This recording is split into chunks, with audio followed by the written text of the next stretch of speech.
Hello दोस्तों, जो भी स्टूडेंट पैरामेडिकल एंट्रेंस एग्ज़ाम की तैयारी कर रहे हैं, क्या पैरामेडिकल एंट्रेंस एग्ज़ाम की तैयारी कर रहे हैं और 2026 में एग्ज़ाम देने वाले हैं, उनके लिए आज के सेशन लाया गया है केमिस्ट्री का चैप्टर 1। क्या चैप्टर 1 जिसमें से लेक्चर 1 2 हो गया, लेक्चर 1 2 हो गया, लेक्चर 1 2 हो गया। क्या लेक्चर 1 2 हो गया?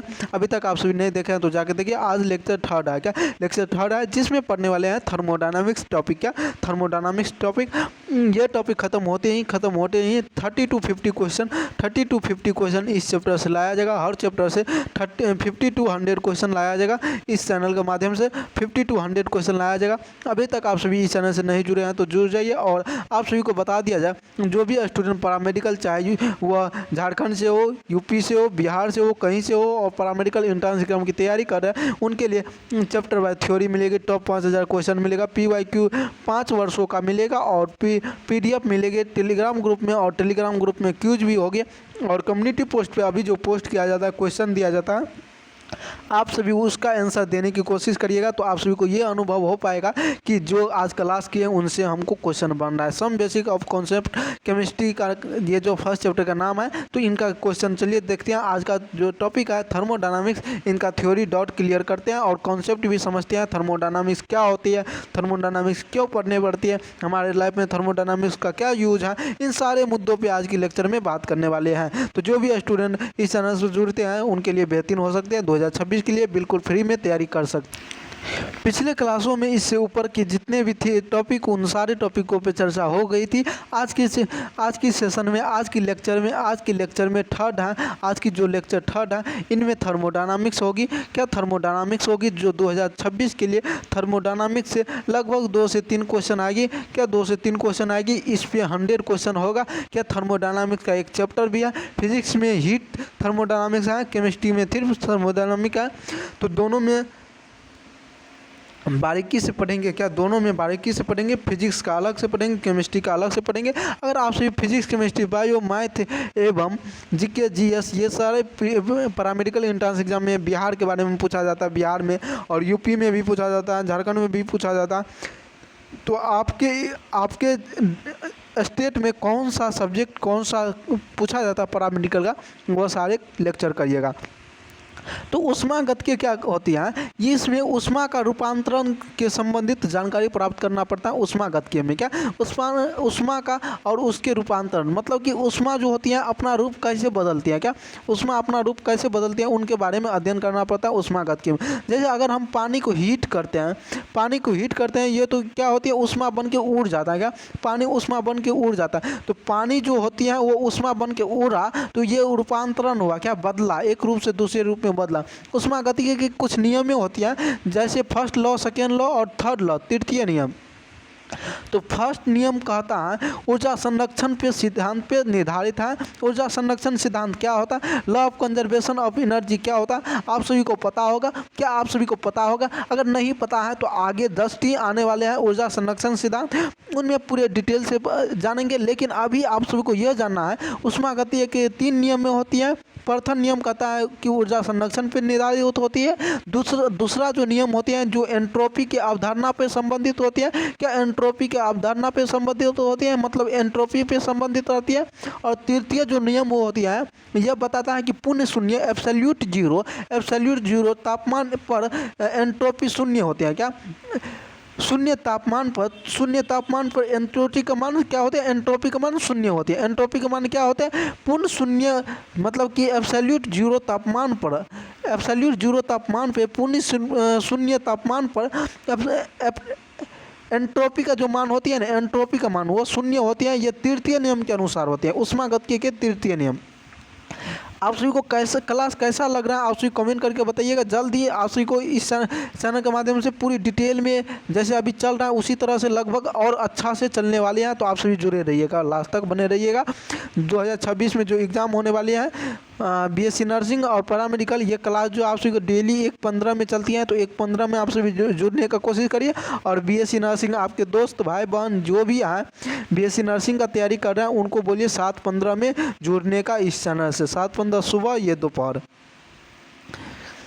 और क्या कहती है ऊष्मागतिकी का मूलभूत सिद्धांत होते हैं, फंडामेंटल प्रिंसिपल ऑफ थर्मोडायनामिक्स। ऊष्मागतिकी के मुख्य 3 नियम होती है, क्या 3 चीज़ों पर केंद्रित करना पड़ता है, कुछ 3 चीज़ों पे बातें करनी पड़ती है। केंद्रित मतलब कि उस पर निर्धारित करना, गौर करना, एब्जॉर्व करना, क्या जैसे ऊष्मा हो गया जिसको हीट बोलते हैं, वर्क हो गया जिसको कार्य बोलते हैं, और ऊर्जा हो गया जिसको एनर्जी बोलते हैं। यह बताते हैं ये तीनों चीज़ों पे केंद्रित करना पड़ता है। थर्मोडायनामिक्स अगर पढ़ रहे हैं इन चीज़ों की जानकारी होना चाहिए। तो ऊष्मा को एक स्थान से दूसरे स्थान कैसे स्थानांतरित किया जा सकता है इनके बारे में भी पढ़ना पड़ेगा, और ये एक रूप से दूसरे रूप में कैसे परिवर्तित होती है। आप सभी जान गए ऊर्जा जो होती है, ऊष्मा जो होती है, ऊर्जा कैसे एक रूप से दूसरे रूप में परिवर्तित होगी।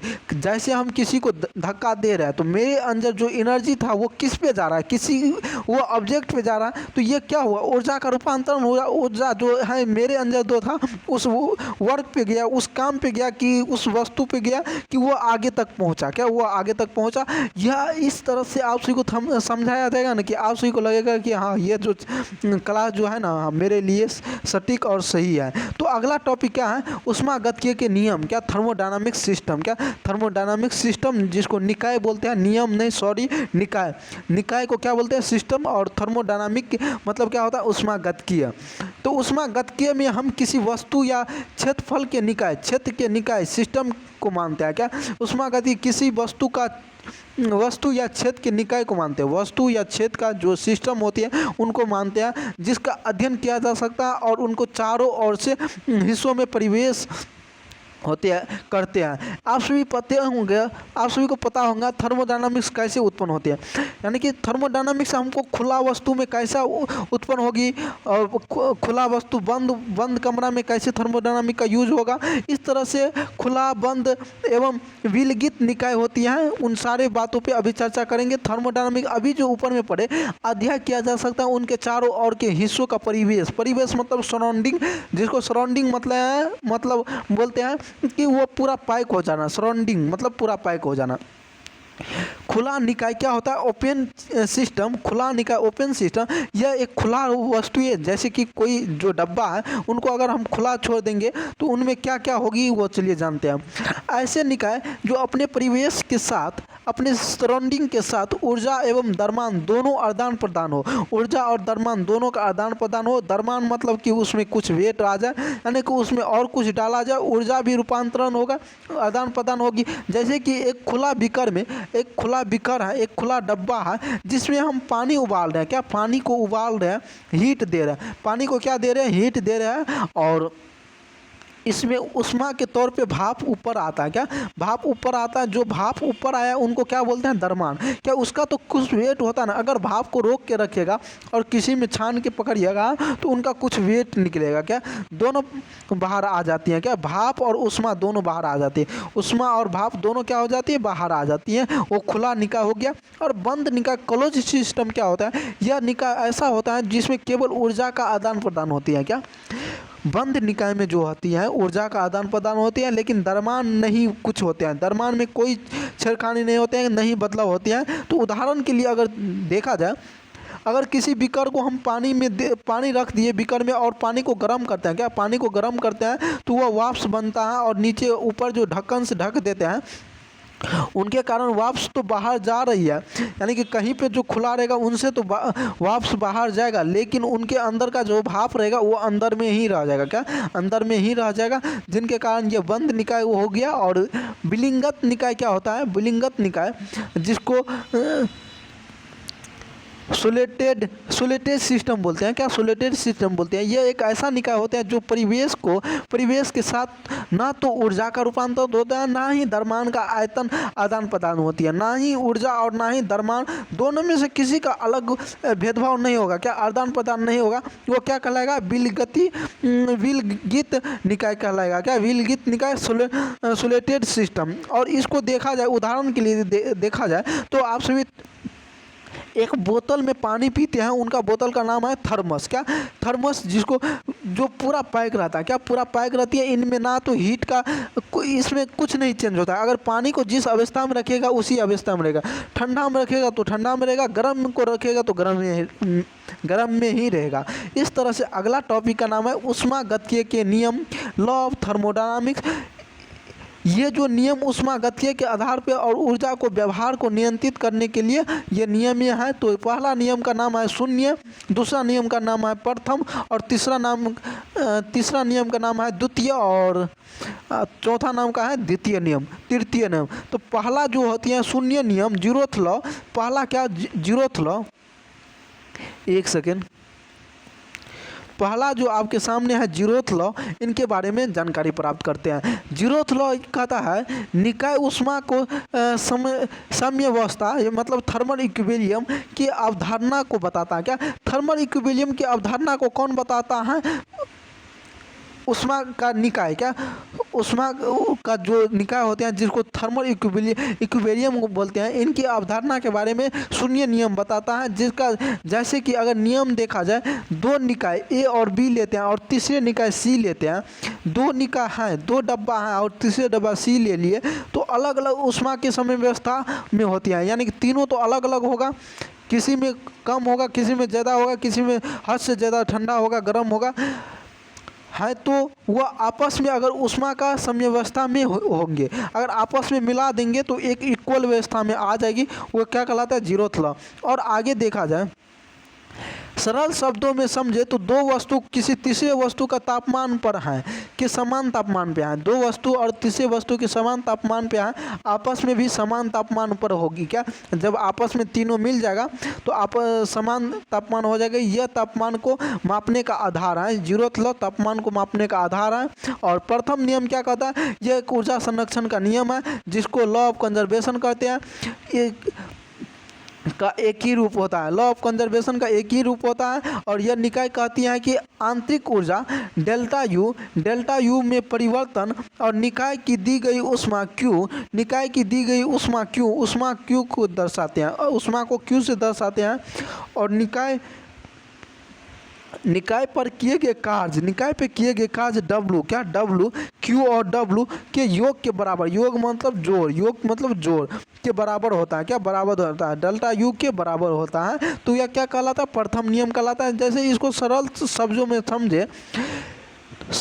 में समझे, ऊर्जा का न तो बनाया जा सकता है न ही नष्ट किया जा सकता है। आप सभी पहले भी पढ़े होंगे ऊर्जा संरक्षण का नियम क्या होता है? Law of conservation of energy. यह ऊर्जा को न तो बनाया जा सकता और ना ही नष्ट किया जा सकता है।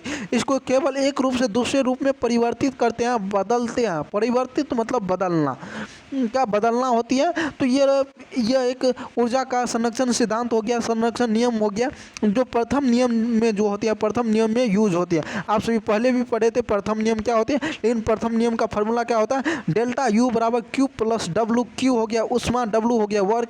यानी कि आंतरिक ऊर्जा में जो परिवर्तन होगी उनके ऊष्मा का और निकाय का जो कार्य का योग के बराबर होगी। क्या? कार्य के योग के बराबर होगी।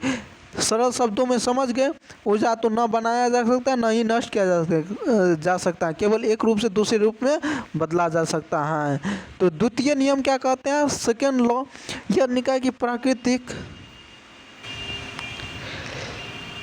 यह नियम की प्राकृतिक प्रतिक्रियाओं को दिशा को बताता है। क्या? द्वितीय नियम जो होती है प्राकृतिक प्रक्रिया को दर्शाती हैं, जो प्रकृति में घटना घटती हैं उनके बारे में दर्शाती हैं। सेकेंड लॉ, जैसे सन ड्राइव लेस देन जीरो के बराबर होता है। जैसे नियम अगर देखा जाए, विलगित निकाय जो होती है एंट्रोपी यानी अवस्था, एंट्रोपी क्या बोलते हैं? अवस्था में हमेशा बढ़ती है। क्या? बढ़ती रहती है। एंट्रोपी जो होती है बढ़ती रहती है, अवस्था चेंज होती रहती है और बढ़ते रहता है। और यह स्थिर रहती है। क्या? या तो स्थिर रहती है, क्या होती है? या तो स्थिर रहती है या कभी नहीं घटती है। तो इसको सूत्र के अनुसार देखा जाए तो delta sun versus less than zero. Entropy इसे किसी निकाय की अवस्था या बेतरतीबी के माप के रूप में समझा जा सकता है।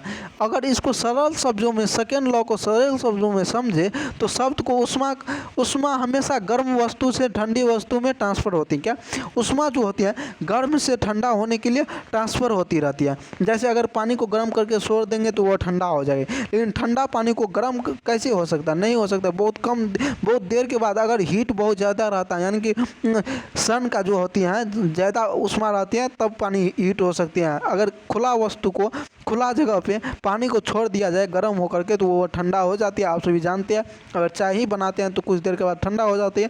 इसमें क्या उष्मा में रूपांतरण हुआ और ये स्वतः प्रभावित होता है कि यह कोई भी स्वतः होने वाली प्रतिक्रिया को अवस्था को एंट्रोपी कहते हैं। क्या एंट्रोपी को बढ़ाता है? क्या एंट्रोपी अवस्था को बढ़ाता है? एंट्रोपी का मतलब हुआ अवस्था को बढ़ाती है। मतलब ये जो चेंज होना समझा जाना, ये क्या हो गया? एंट्रोपी की अवस्था। एंट्रोपी को क्या बोलते हैं? अवस्था बोलते हैं। और यह निकाय जो होती है तृतीय निकाय, यह पुण्य शून्य तापमान एंट्रोपी पर परिभाषित है। क्या पुण्य शून्य तापमान, पूर्ण शून्य तापमान जो होती है आप सभी पढ़े थे पहले भी। थर्ड निकाय क्या होती है आप सभी जानते हैं। तो देखिए नियम कहती है किसी पूर्ण क्रिस्टलीय ठोस, अगर ठोस वस्तु है और ठोस की एंट्रोपी परम शून्य तापमान पर एब्सोल्यूट जीरो पे, क्या परम शून्य तापमान पर एब्सोल्यूट जीरो पर शून्य होती है। क्या एब्सोल्यूट जीरो पे क्या होती है? शून्य होती है। आप सभी पहले भी पढ़े थे। एब्सोल्यूट जीरो पे तापमान कितना होती है? शून्य होती है। और सरल शब्दों में समझे एंट्रोपी का मान शून्य होते हैं। यह सब आप सभी जानते हैं। सरल शब्दों में समझे तो किसी निकाय की पूर्ण अवस्था को परम शून्य तापमान पर शून्य मान होता है। क्या परम शून्य तापमान पर शून्य मान होता है? परम शून्य तापमान पर शून्य मान होती है। ये ऊपर में पढ़ लिए हैं आप सभी, तो आप सभी को याद हुआ होगा। और याद नहीं हुआ तो सेकेंड बार में याद हो गया होगा। तो आप सभी कमेंट करके बताइए कि आपको याद हुआ या नहीं हुआ। ऊष्मागतिकी का फलन, थर्मोडायनामिक्स फंक्शन क्या होती है? ये कुछ रासायनिक राशियाँ जो हैं किसी निकाय की अवस्था को दर्शाता है। क्या किसी निकाय की अवस्था को दर्शाती है, जिसको एंथैल्पी बोलते हैं। एंथैल्पी एस से डिनोट करते हैं, एंथैल्पी को एस से डिनोट करते हैं। यह निकाय किसी उष्मा तो क्या होते हैं? एंट्रोपी एच से डिनोट करते हैं। निकाय की कुल उष्मा को सामग्री को बताता है। क्या उष्मा के कुल जो इकाई होते हैं, कुल सामग्री होती है, मतलब कुल जितना होना चाहिए वह सामग्री मतलब इकट्ठा होती है, बताती है कि स्थिर दाब की उष्मा का परिवर्तन को दर्शाता है। क्या स्थिर का दाब, स्थिर पर उष्मा का परिवर्तन जो होगा उनको दर्शाती है एंथैल्पी। और रासायनिक अभिक्रिया में होने वाले उष्मा में परिवर्तन, एंथैल्पी में परिवर्तन डेल्टा एच, क्या डेल्टा एच द्वारा मापा जाता है। क्या डेल्टा एच द्वारा मापा जाता है? डेल्टा एच द्वारा मापा जाता है। इसके बाद क्या देखने को मिलता है? गिब्स मुक्त ऊर्जा। क्या गिब्स फ्री एनर्जी क्या होते हैं? यह वह ऊर्जा है जो किसी रासायनिक अभिक्रिया को करने के लिए उपलब्ध होती है। क्या रासायनिक अभिक्रिया करने के लिए गिब्स मुक्त इलेक्ट्रॉन यानी एनर्जी का यूज किया जाता है। जैसे कि किसी प्रक्रिया की स्वतः प्रवृत्तिता स्पॉन्टेनिटी की निर्धारित करता है। क्या को निर्धारित करता है? स्पॉन्टेनिटी को निर्धारित करता है। जैसे डेल्टा जी बराबर देखा जाए तो delta H minus T delta S क्या डेल्टा एस। तो यहाँ पे देखिए आप सभी ये तीनों का महत्व जानिए क्या होता है कि delta G less than zero रहेगा। क्या लेस देन जीरो रहेगा तो अभिक्रिया स्वतः होगी, यानी कि स्पॉन्टेनियस होगी। स्वतः मतलब स्पॉन्टेनियस होगी। और डेल्टा जी ग्रेटर देन होगी। क्या डेल्टा जी ग्रेटर देन होगी? जी का नाम क्या है? गिब्स मुक्त ऊर्जा। क्या गिब्स मुक्त ऊर्जा, जिसको इंग्लिश में गिब्स फ्री एनर्जी बोलते हैं, ये हैं। और यह अभिक्रिया स्वतः नहीं होती है। जब ग्रेटर देन जीरो रहेगा तो स्वतः नहीं होगी, नॉन स्पॉन्टेनियस कहलाएगी। क्या नॉन स्पॉन्टेनियस कहलाएगी। अगर ए यानी कि डेल्टा जी, यहाँ पे डेल्टा मिस प्रिंटिंग हुई है, डेल्टा जी बराबर जीरो होगा। क्या बराबर में जीरो होगा तो ये एक इक्विलिब्रियम कंडीशन में होगा, क्या समय व्यवस्था में होगा, समय व्यवस्था में होगा। और आज की क्लास ख़त्म होगी। जो फर्स्ट चैप्टर थी केमिस्ट्री की जो फर्स्ट चैप्टर थी, चैप्टर फर्स्ट जो थी वो आज समाप्त हो गई, द एंड हो गई, क्या द एंड हो गई। तो आप सभी अगले क्लास में जुड़ने का कोशिश करिए।